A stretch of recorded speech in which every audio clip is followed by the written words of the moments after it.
In the aftermath of the worst financial crisis since the Great Depression, bank officials at HSBC admitted to the Department of Justice that the bank violated the Bank Secrecy Act, the International Emergency Economic Powers Act and the Trading with the Enemy Act.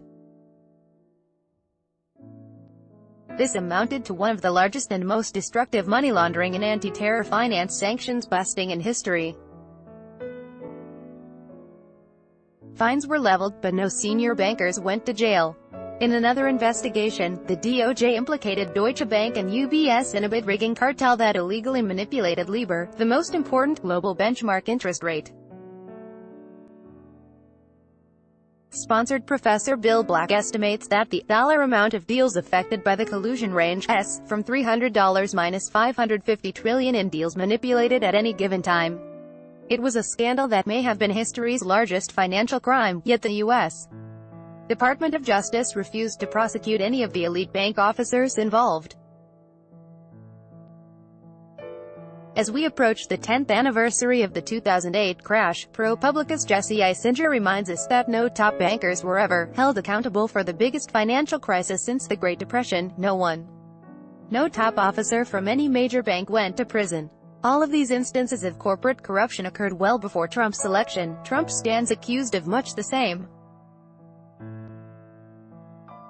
But how do you make a political case for the latter's impeachment on the grounds of corporate corruption, even as the president virtually daily violates the Constitution's emoluments clause, given the earlier reticence of multitudes of politicians, regulators, and DOJ officials to prosecute similar white-collar crimes whose impact dwarf those allegedly committed by America's 45th president? It says something about the way we have, to paraphrase the late Senator Daniel Patrick Moynihan, as a society gotten very soft on criminal deviancy, that the practices alleged to have been perpetrated by Trump not only in the 2016 election but also for decades before in his real estate ventures, no longer appear to be disqualifications for the office of the presidency, let alone grounds for impeachment. The previous Obama administration's embrace of the concept that the systemically dangerous institutions, SDIs, particularly the largest banks, whose senior officials were too big to jail, meant that the bankers who grew wealthy from leading the largest and most destructive fraud schemes in banking history got off scot-free.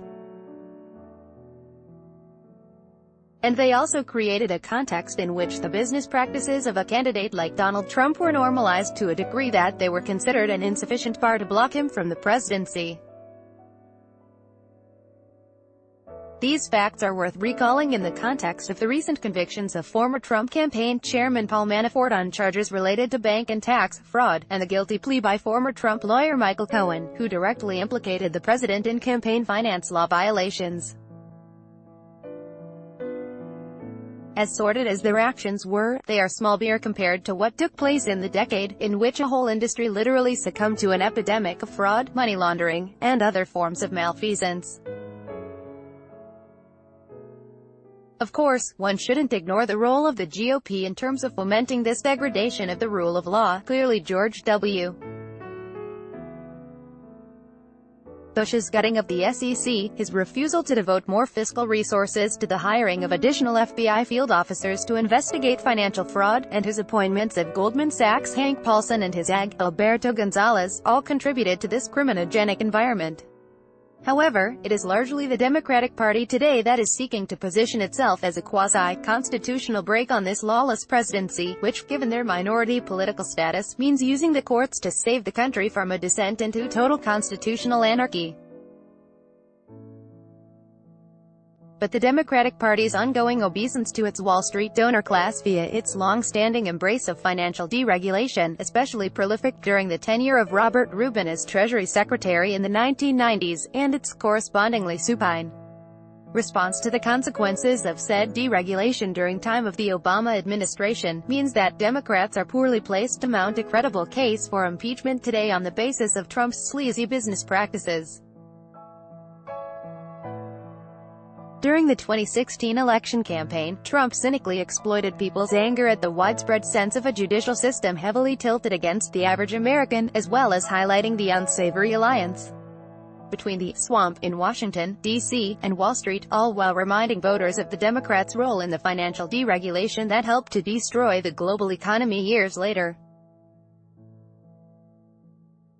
Sincere or not, contrast this to President Obama's breezy comments on the money awarded to the CEOs of JP Morgan Chase and Goldman Sachs respectively, Jamie Dimon and Lloyd Blankfein.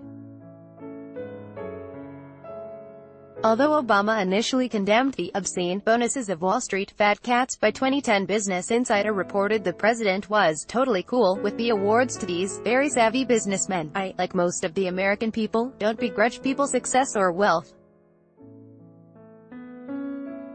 That is part of the free market system. The American people generally don't begrudge people's success or wealth, if it is achieved honestly.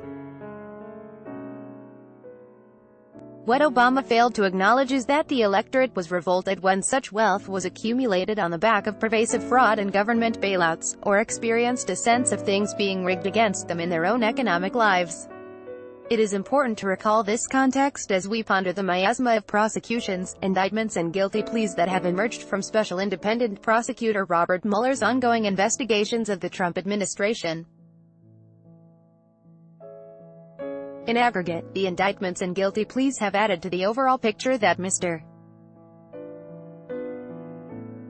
Mueller has been investigating an organized crime syndicate, albeit one as if Fredo was the only Corleone brother to survive and ended up running the show, as opposed to the administration of the so-called leader of the Western world.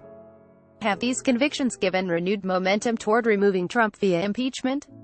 They seem to reflect business as usual in relation to the pervasive corruption that was uncovered in the aftermath of the 2008 crisis, a profoundly inconvenient fact for those who persist in the delusion that America's institutional framework and its alleged attachment to the rule of law could prevent the descent of this country into a kind of fascist authoritarianism.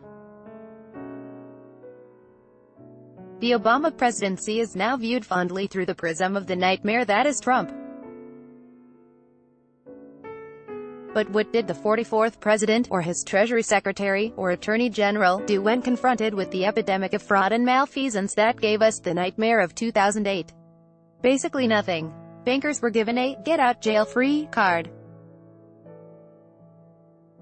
Indeed, given the persistent tolerance of the crimes of wealthy CEOs, it's hard to believe that Paul Manafort would be the object of a criminal investigation today if he had stayed out of the 2016 presidential campaign, let alone Donald Trump. As Isinger has argued, the DOJ occasionally brings charges against lower-level executives of major corporations, but hasn't held the chief of a Fortune 500 company accountable in more than a decade, which foamed the runway for the current occupant of the White House. In truth, such has been the degradation in the rule of law in this United States, that even now it is questionable whether white-collar crime per se constitutes a legitimate threshold to conduct impeachment proceedings. HSBC confessed to money laundering for Mexican drug cartels, and evading sanctions directed against Iran. Fines were issued, equivalent to a few quarters' profit, but that's it. No jail time. The GOP will no doubt shamelessly remind the Democrats of these inconvenient facts if the latter seeks to impeach Trump on that basis. Any American who has recited the words of the Pledge of Allegiance knows that the rule of law is inextricably tied to the ideal of liberty and justice for all. There mustn't be a two-tiered system, one for the wealthy, and one for the rest of us. The guilty plea of Michael Cohen was announced with great fanfare by Robert Khuzami, the current deputy U.S. Attorney for the United States Attorney's Office for the Southern District of New York. He proclaimed that Cohen's conviction serves as a reminder that we are a nation of laws, with one set of rules that applies equally to everyone. If Khuzami's name rings a bell for some, it is because he was once the general counsel for the Americas for Deutsche Bank from 2004 to 2009, and then went to the SEC as head of enforcement. In the latter position, Khuzami's intense conflicts of interest from his previous role at DB guaranteed there would be no serious investigation of collateralized debt obligation (CDO) abuses. Indeed, his career exemplifies the revolving door culture that has characterized the D.C. Wall Street nexus, which makes one prone to regulatory capture, and correspondingly lax when it came to prosecuting the very rule of law that Khuzami himself trumpeted in the wake of the Cohen convictions. There is a balancing act for people like Kuzami, needing, per Isinger, to display their dazzling smarts but also eventually needing to appear like reasonable people and avoid being depicted by the white-collar bar as cowboys unworthy of a prestigious partnership. Even though, as Eve Smith of the economics blog Naked Capitalism noted, Deutsche Bank was patient zero of CDOs designed to fail for the benefit of subprime shorts. Under Kuzami's tenure at the SEC, the German bank attracted virtually no scrutiny. This, despite the fact that DB's leading salesman of this toxic junk, Greg Lippmann, figures prominently in all reasonably researched accounts of pre-crisis CDOs, so much for the idea that one set of rules applies equally to everyone. The Democrats' largely absentee approach to the problem of white-collar crime could well explain why the party and the special independent prosecutor continue their efforts to make the case for Russian collusion. The theory being that conspiracy with a foreign power to influence an election will create a sufficient threshold to attain the high crimes and misdemeanors standard needed to secure impeachment. Treason is also sexier than white-collar crime and, in theory, easier to prosecute. But it's still not a slam dunk. We are now 18 months into Mueller, and the polls still suggest that the Democrats have not gained sufficient political traction with this issue beyond their base. No smoking gun has yet emerged, or at least insufficient evidence to encourage Republicans to abandon their president.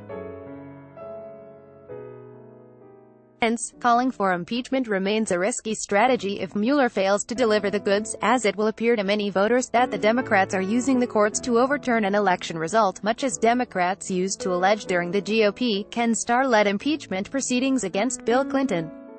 But it's also hard to make an impeachment case on the basis of white-collar offenses, given the Democratic Party's historic accommodation of Wall Street criminality. And until the Democrats come face-to-face with their legacy, their complicity in failing to bring about change you can believe in the aftermath of 2008, it will be harder for them to argue for Trump's removal on that basis, at least to the degree that is required to secure bipartisan support. A promised return to normality isn't enough, given what normality gave us 10 years ago. Democrats can't enable arsonists, and then complain when the fire spins out of control. But that's exactly the situation in which we find ourselves today, with our modern-day Nero tweeting as Washington, D.C., continues to burn. This article was produced by the Independent Media Institute.